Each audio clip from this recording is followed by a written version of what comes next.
Hello, Eddie. Good afternoon. Good afternoon to everyone. Thank you for joining me for today's COVID-19 update.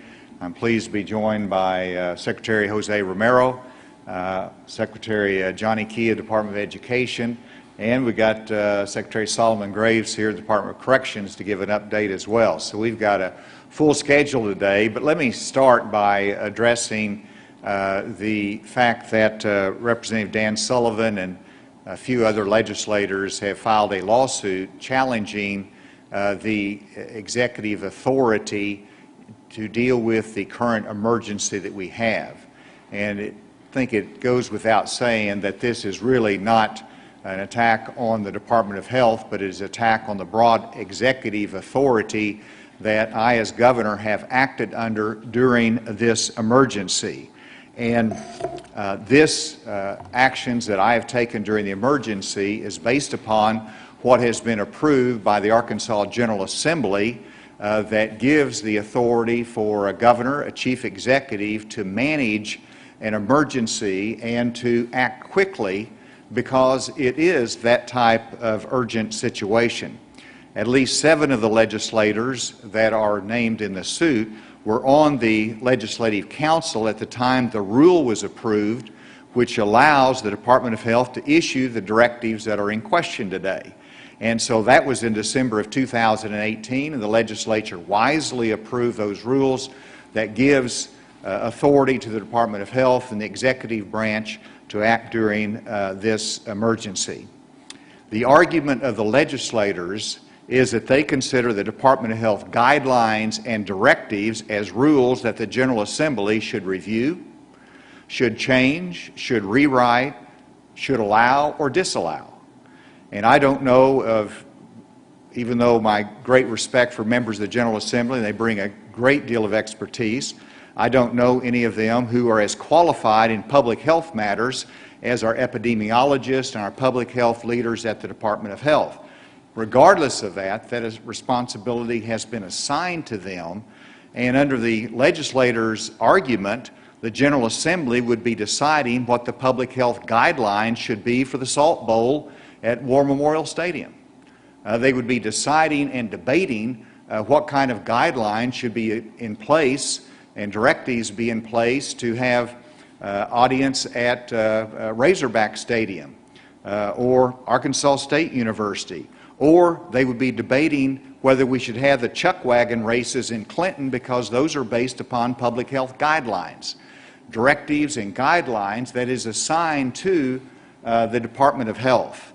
And so that is not how to act quickly during an emergency. Those are executive branch functions that are based upon the authority wisely granted by the General Assembly. Now, I, as governor, am accountable to the people of Arkansas. I'm elected by the people of Arkansas, and the decisions I make are accountable to them. That's democracy and our representative government in action. But when people are dying, you don't need delay, you need quick action. There is a national emergency, and 50 states have declared an emergency. President Trump has declared a national emergency, and we are acting based upon the authority that the legislators have given to me. Now, I am delighted that the majority of legislators understand how this works and understand the necessity of executive action during a pandemic. But the legislators have power to end the emergency if they chose to do so. They could do it by concurrent resolution, which means they can call a meeting of the two bodies, and by concurrent resolution, they can end the emergency and they can take action. Now, if they did end the emergency, that means a lot of things goes away that are based upon actions that I have taken. If the emergency ends, then so does telemedicine. If the emergency ends, the liability protection for small businesses would end. If the emergency ends, the suspension of rules to allow virtual education as an option would be curtailed. And all kinds of other things, from e-notary to the sign-in of wills during a pandemic, and including we would have to end the rapid licensure of medical personnel that have been critical during these times. These are examples of executive action that's been taken that has been necessary during this pandemic. There is a small group of legislators who I respect that have filed this lawsuit, but I believe the fact that they have not taken steps to end the emergency under their power, it is broadly supported by the vast majority of legislators, and I'm grateful for their support. I do believe it is important that Representative Dan Sullivan and the minority group of legislators that have filed this lawsuit, they are raising money. They're raising money as official acts, as public officials, elected officials, and they should disclose each and every donor that has contributed to the filing of this lawsuit. I believe that would be appropriate. It indicates transparency. They're elected officials, and if anybody is trying to gain influence through this, then that should be disclosed, and I believe that that is important. With that, I know that's in the hands of the judiciary now, but I wanted to make those comments since that lawsuit has now been filed. I also wanted to mention that yesterday we did receive a letter from the CDC, Dr. Redfield, indicating that there could be a vaccine that is available even as early as November 1. I have reviewed that letter. The letter asks us to expedite the development of facilities as needed for the storage of the vaccine, but Dr. Romero is intimately engaged in that review as being on a key committee, chairman of the committee that reviews that, and we have to have more information before we can actually start building or knowing what type of facilities are needed. We have to know more about the requirements of the particular vaccine. But we stand ready to help and to facilitate and expedite when we get more direction as to what is specifically needed from the state in terms of the vaccine. Now let me go to the case report, and I think the case report today does indicate we continue to be in an emergency. Today we have an additional 969 cases. That gives us 63,081 cumulative cases in Arkansas. We do have a decline, which I'm grateful for, of hospitalizations. We have a -10, so it's down to 425. And we have 20 additional deaths here in Arkansas that Dr. Romero will talk about in more depth, which brings us to 861 Arkansans who have died as a result of COVID-19. Testing was a very good testing day with 7,827 tests that were completed in the last 24 hours. And while Dr. Romero will give us the number of counties that had more than 20 cases, I wanted to mention the top county first, and that is Washington County. Of the 969 new cases, Washington County had 211.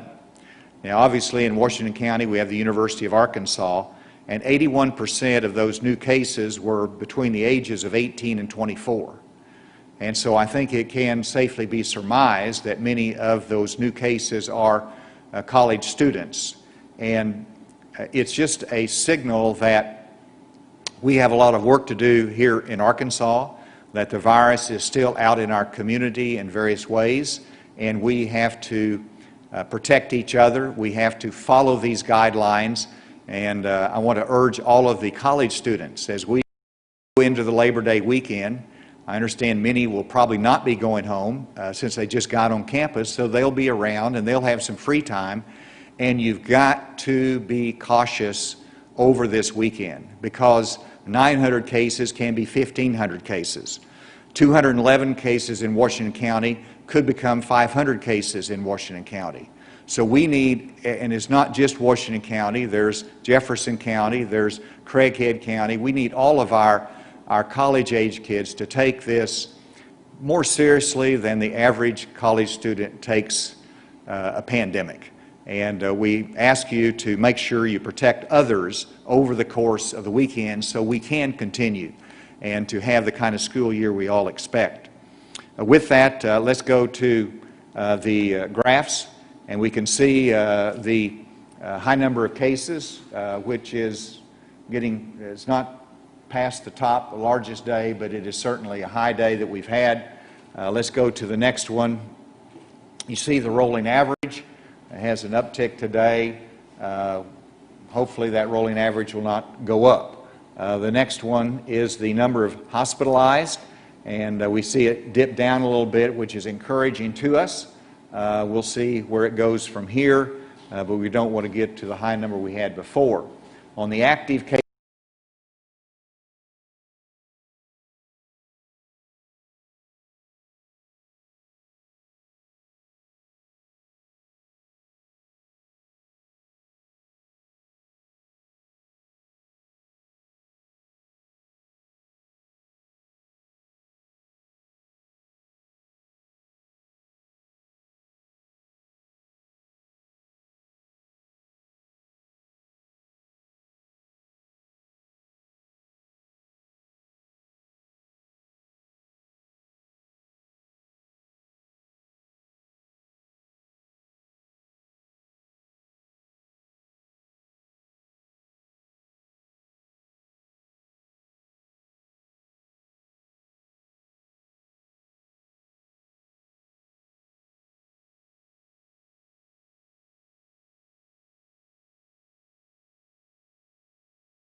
more on the back in this time frame to see where we are, because that has already been backfilled. So we will wait to see what that trend is.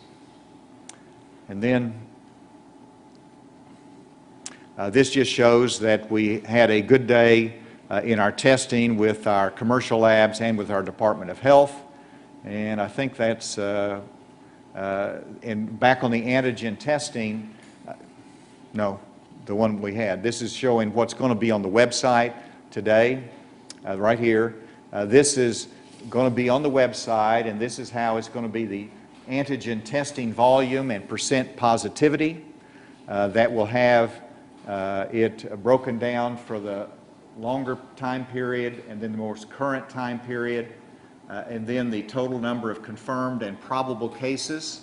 The cumulative number will be reflected there as well, which are the confirmed cases, and then the probable cases, which are the from the antigen test. So that will be available for the website. And this is what you'll see when you go to the website. If you want the COVID status updates, check that, and you'll be able to get that information.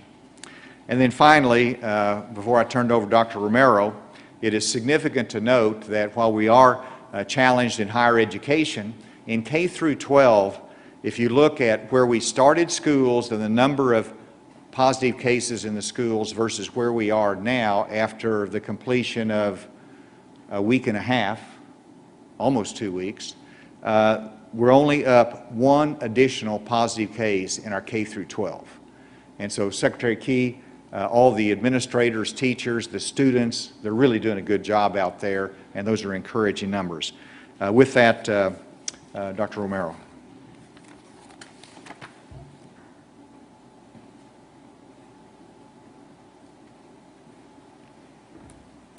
Thank you, Governor. So continuing with the numbers, total number of cases in Arkansas to date are 63,081. As mentioned by the Governor, we had 20 additional deaths added to the rolls yesterday for 861 cases. This is due in part to a cluster of deaths that occurred in Mississippi County. 8 of the 9 deaths in nursing homes occurred there. We have only a single delayed report. The testing has been mentioned. Just let me mention that in addition to that, that the Arkansas Department of Health contributed to the total 2,374 tests performed. There was a significant uptick in the commercial and private laboratory of testing of 5,082, and University of Arkansas for Medical Sciences contributed 300 71. There were 8 counties that had 20 or more cases in them. The governor has mentioned Washington as being the top county with a significant increase to 211 cases. And as mentioned, 81% of those cases came from the age group between 18 and 24 years of age.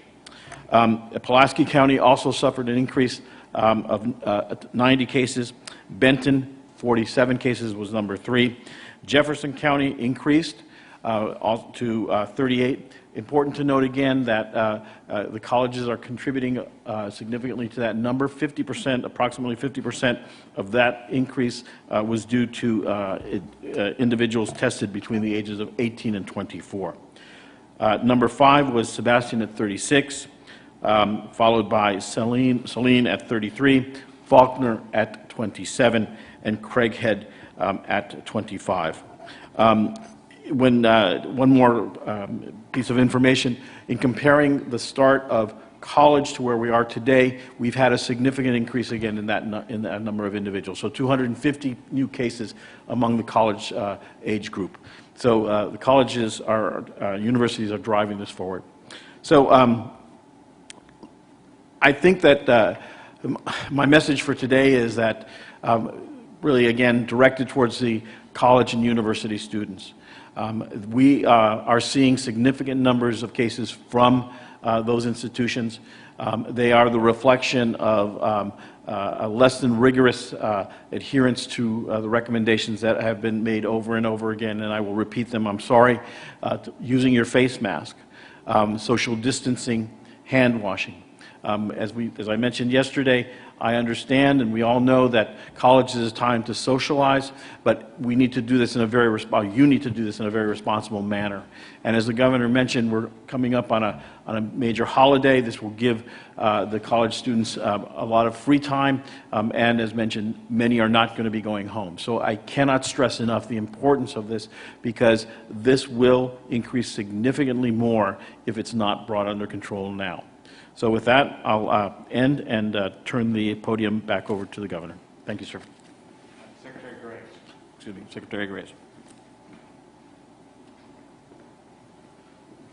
Thank you, Governor, for your continued leadership during this pandemic and for your support of the announcements that I will be making in short order. First, I think it would be helpful to provide a case count for the Department of Corrections. As of this morning, our current case count is 432, with our largest cluster of cases being at the following 3 units: the Varner unit in Lincoln County with 190 active cases, 81 cases at the Wrightsville unit in Pulaski County, and 53 cases at the Benton Work Release Center in Saline County. The first announcement that I want to make this afternoon is that beginning next Tuesday, the Division of Correction will resume the intake of male inmates to our Ouachita River Correctional Unit in Malvern. Ouachita River serves as the intake unit for male inmates coming into the system. Intake has been suspended since June, when we had the initial outbreak at the Ouachita River unit, and given their sustained success in the recovery of the positive inmates we have there, we are at a point where we can move forward with intake. We will begin bringing in inmates in groups of 50. This number will allow us to cohort new intakes together for the duration of their initial quarantine period, and will also support our ability to test those inmates and further isolate should a positive case be identified before those inmates are transferred to their unit of assignment.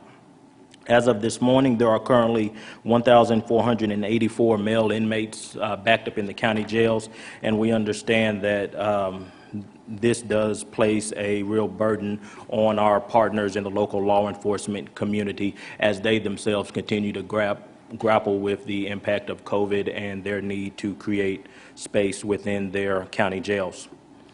The next announcement I want to make is that through a partnership with the Department of Corrections, WellPath LLC, which is our contract medical provider, and the Department of Health, We have built a live interface between the Department of Health's laboratory management system and the offender record system utilized by the Department of Corrections here in the state of Arkansas.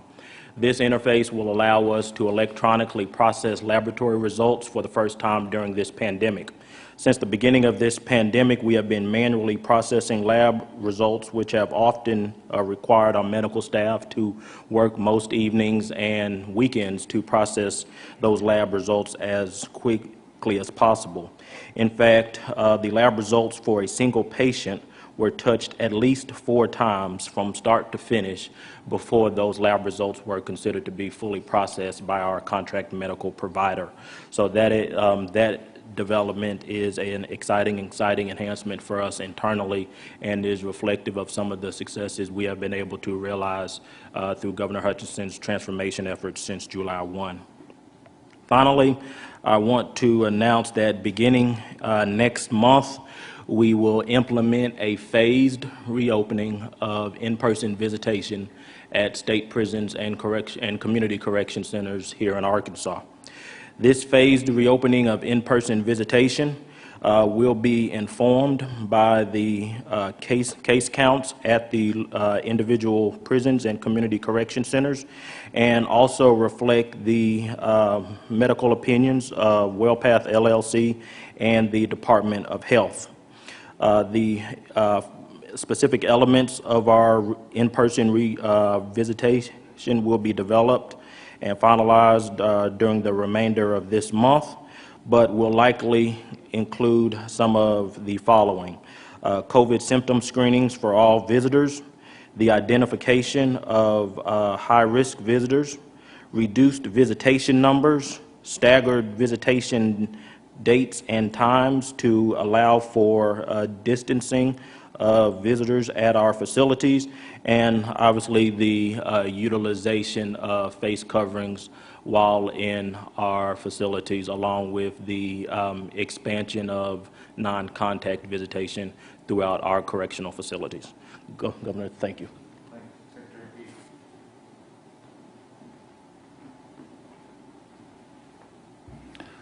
Governor, thank you for acknowledging the hard work of our school administrators and teachers, students and the parents, support staff. They have done a great job as we near the end of the second week of school. Today I want to report there are 2 additional districts that have made modifications to their instruction. Jacksonville, North Pulaski, at Jacksonville Middle School, they are moving to virtual for tomorrow, Friday, 9/4, and then are evaluating for what happens next week after they come back from Labor Day.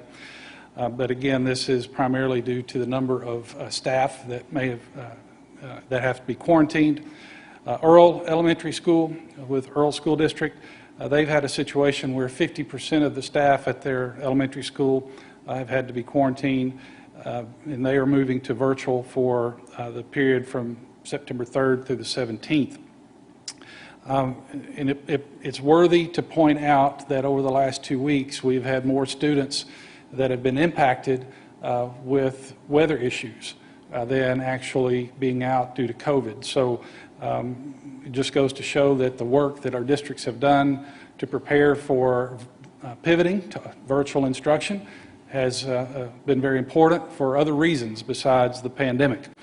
So they are, again, to be commended for their hard work.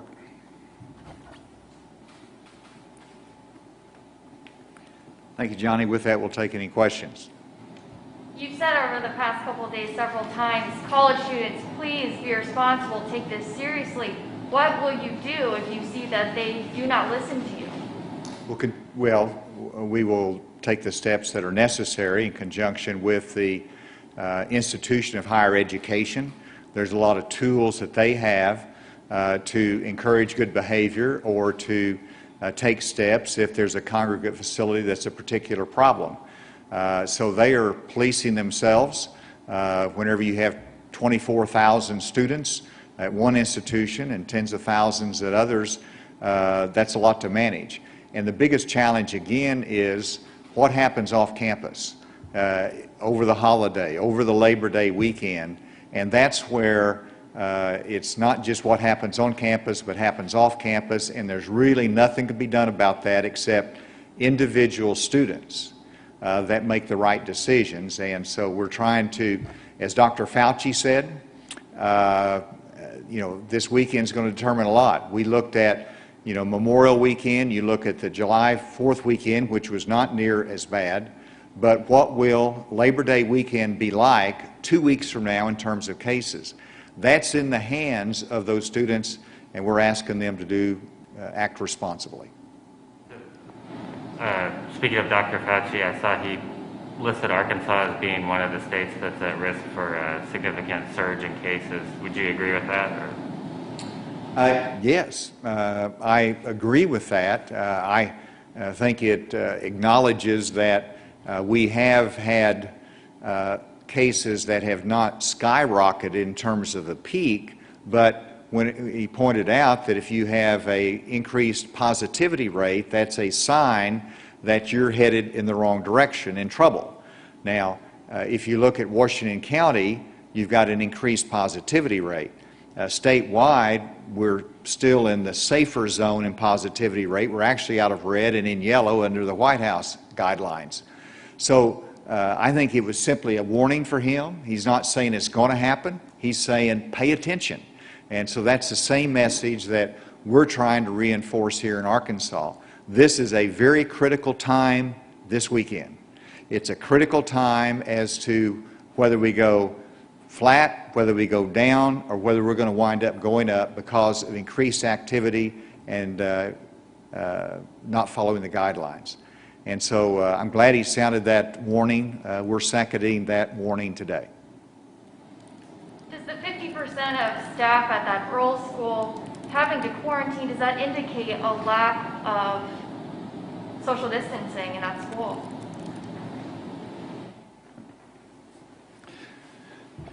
From the information we have, that appears to be connected with out-of-school socialization.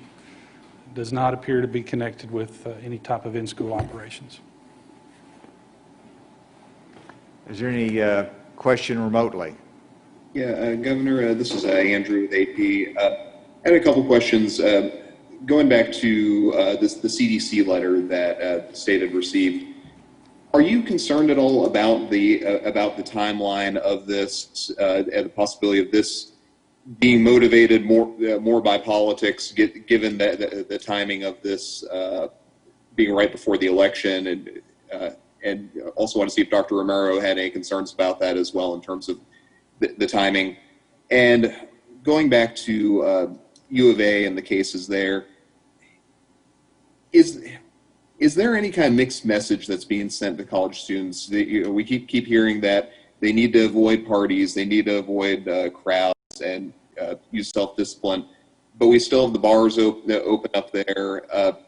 Is that a mixed message at all? And are you open to the idea of closing bars or even looking at something targeted just to Fayetteville in that area? That's a good question, and let me address both of those, and I'll ask Dr. Romero to talk further about the CDC letter. The letter came from Dr. Redfield. I've visited with Dr. Redfield on a number of occasions. He's been the utmost professional. He values his public health responsibility, and I have full confidence that whenever he says, let's get ready, we need to get ready. So I take that at face value. In terms of timing, the quicker the better. America wants a vaccine. We want, obviously, to have this approved through FDA approval process. You've got FDA looking at it, you got CDC, but they're proceeding methodically. I mean, the fact that other nations have accelerated and already indicate that they have vaccines out there indicates that our time frame is not bad. We have a more rigorous review process. So I have confidence in the CDC, Dr. Redfield, and their communication to us. In terms of the University of Arkansas or any college campus, no, I don't believe that's a mixed message, but it is a broad responsibility that a number of people can address. For example, we're saying that our restaurants are open, that we have bars that are open as well, but there are strict guidelines in place. We're not allowing massive crowds in which they're mixing up. There's requirements in place that they have to socially distance, and if they're not drinking a beverage, they have to have a mask on. The staff has to do that. We have our ABC enforcement out there to enforce that. And so I am calling on all of our establishment owners to help us. It's in your interest to make sure that our students are encouraged to do the right thing and that you set the right example. And thus far, they've worked very, very hard at that. This weekend is a little bit more severe test. With that, Dr. Romero.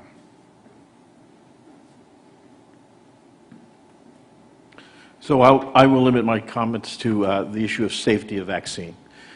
We have, throughout the process in which these vaccines have been brought forward through the testing process, been reassured by the FDA that there will be no lessening of the stringency for safety of these vaccines. Both the VRBPAC, which is the body that advises the FDA on licensure of vaccines, and the body called the ACIP, which determines how to use the vaccine, are clearly looking at the issue of safety. So all groups have focused on the issue of safety in addition to efficacy. But safety is paramount for this, and I think that all groups will not turn a blind eye if safety issues are come to the fore. So thank you very much.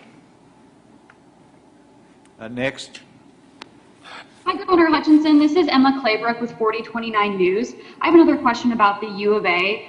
Do the numbers in Washington County at the U of A make you reconsider supporting football with fans at the stadium? And at what point is that number of cases at the U of A putting Arkansans in the community at risk? Well, they're not at risk if they follow the guidelines, and that's what is, to me, very important, that if we're going to have economic activity, if we're going to have even social activity, sports activities, we have guidelines in place that are designed, if they're followed, to protect the public health. And so that's what our concentration is. In reference to, the athletic program and sports in the future, it's my understanding that there has not been any outbreak or even positive cases among the athletic community there. They're really taking this seriously and doing what's necessary. And whenever you're looking at Razorback Stadium, the attendance has strict requirements in place, not just wearing a mask, but the fans also have to socially distance. So those limitations in place are designed to allow a limited activity in terms of audience under safe conditions. We'll always continue to evaluate it, but that's where we are right now. Hi, Governor. It's Neil Gladner in Hot Springs. Back on the CDC letter, in some news coverage this morning, some governors have talked about expenses that will be associated with that. Do you have a handle on that, and if you'll be able to use CARES money for that if there are expenses? And the second one, if you mentioned Dr. Romero's chairman of one of the committees, could he maybe kind of give us a little bit more detail on his involvement in that from a medical standpoint? Sure, and in terms of the finances for it, it's really difficult to determine. We don't have enough information. They simply said, you might have to help the distribution in terms of the building of facilities. I don't even know if that's necessary. Because we already have a distribution network. I think the biggest question is the storage and how we are going to store that if the vaccines have particular storage requirements. But we don't have those details yet, so it's hard to know the investment. But we, including the General Assembly, wisely reserved $250 million of our CARES Act funding so that we would be prepared for vaccine distribution. So we have our money set aside for that purpose from an extent standpoint, and so I think the biggest thing, we need more information before we know exactly the next step we need to take.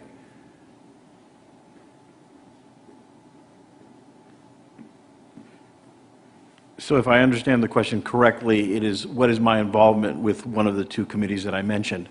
And what the committee does. Yes, sir. I am the chairman of the Advisory Committee on Immunization Practices. It is the committee that determines the use of vaccines after they have been licensed. That is, it determines which groups are the most appropriate to receive vaccines. We're comprised of non-governmental voting members. There's 15 of us from different areas involved in vaccinology. I've been on the committee and now for 6 years, going into my 7th year.